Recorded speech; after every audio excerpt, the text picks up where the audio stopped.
If you're battling constant negative thoughts and you often think about the future in a really negative way, or you generally predict outcomes to be negative, this video is for you. In this video, we will discuss one simple but very effective CBT technique that will help you reduce anxiety. And in the end, I am actually going to demonstrate the technique for you, so keep watching. Essentially, CBT is based on just one simple idea, and that is your thoughts, feelings, and behaviors are all connected. Anxiety is often fueled by automatic negative thoughts and behavioral patterns that your brain has learned over time. And the good news here is that if thoughts and behaviors can increase anxiety, they can also decrease it. Okay, so let's talk about that technique that you can use to help reduce anxiety. And that is cognitive reframing. Anxiety is often powered by what we call in the world of behavioral therapy distorted thinking. While anticipating a future event, if your brain automatically just jumps to catastrophizing or predicting the future in a negative way, that's a distortion. Why? Because we're not fortune tellers and we cannot predict the future. And just a side note here, it's not just the negative thoughts that are distortions.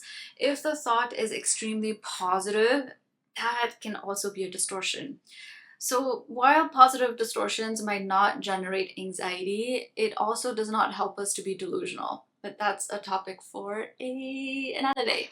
So I'll give you an example. If my thought is I am about to start filming a YouTube video, and my thought automatically jumps to everybody's going to hate me. Right? I can't just reframe that thought with, well, no, everybody's going to love me. Why? Because my brain is not buying what I'm selling here. And reality oftentimes lives in probability. It's more balanced and more easy to believe. So don't think of it as reframing a negative thought with a positive thought. Think of it as reframing an irrational thought with a rational thought. Okay, so let's take this thought and try reframing it. I'm sitting down about to film a YouTube video and my thought is everybody's going to hate me. I'm going to embarrass the F out of myself and people will laugh at me and that will be the end of me. Okay, so the next step might be to identify the distortion that is happening here. So what am I doing here? I'm catastrophizing when I say that will be the end of me because I doubt that will be the end of me. I'm also assuming that people will judge me and that is mind reading.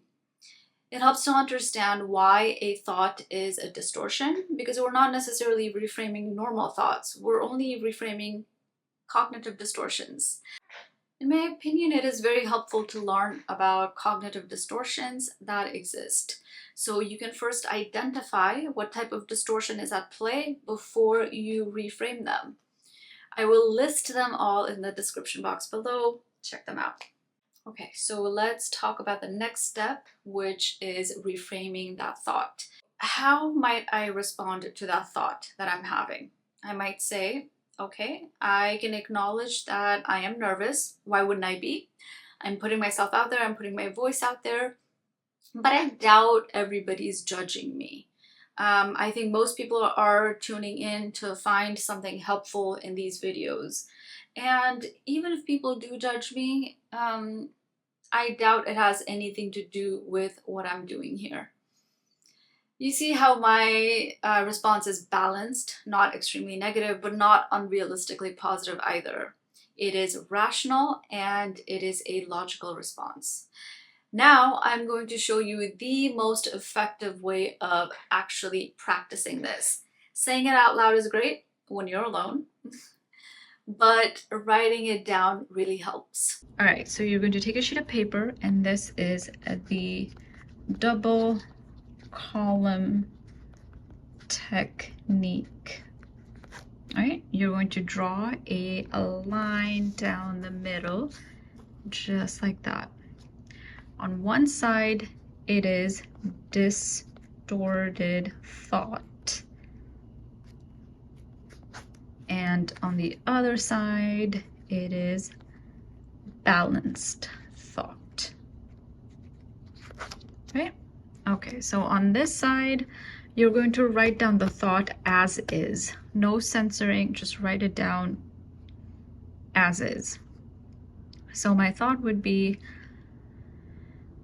everybody is going to judge me and hate me, and that will be the end of me. Okay, so if you want to, you can go through the list of cognitive distortions and identify what type of distortion is at play here. There would be mind reading,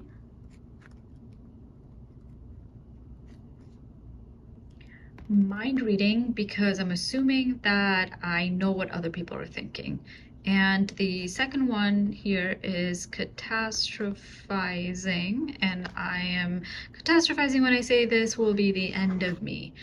Posting a video does not equal to personal disaster, but my mind right now believes it is, and that's why it is a distorted thought. Okay, so how are you going to respond to this, right?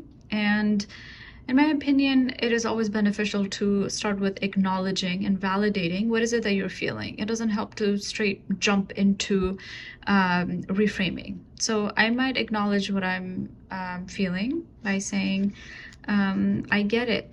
I get it. It is difficult to create and post videos. It is difficult to put yourself and your voice out there. But I don't know if people will hate me. Some might find value in what I'm doing, and some might not, and that's okay. I will survive, I will learn, and I will keep doing better. All right. Okay, you can go on and on and on and on until your mind actually starts believing what is it that you're saying on this side of the column. I create content in this channel about psychology, mental health, and spirituality. So if you want to see more videos, you know what to do. Stick around, come back again. Thank you.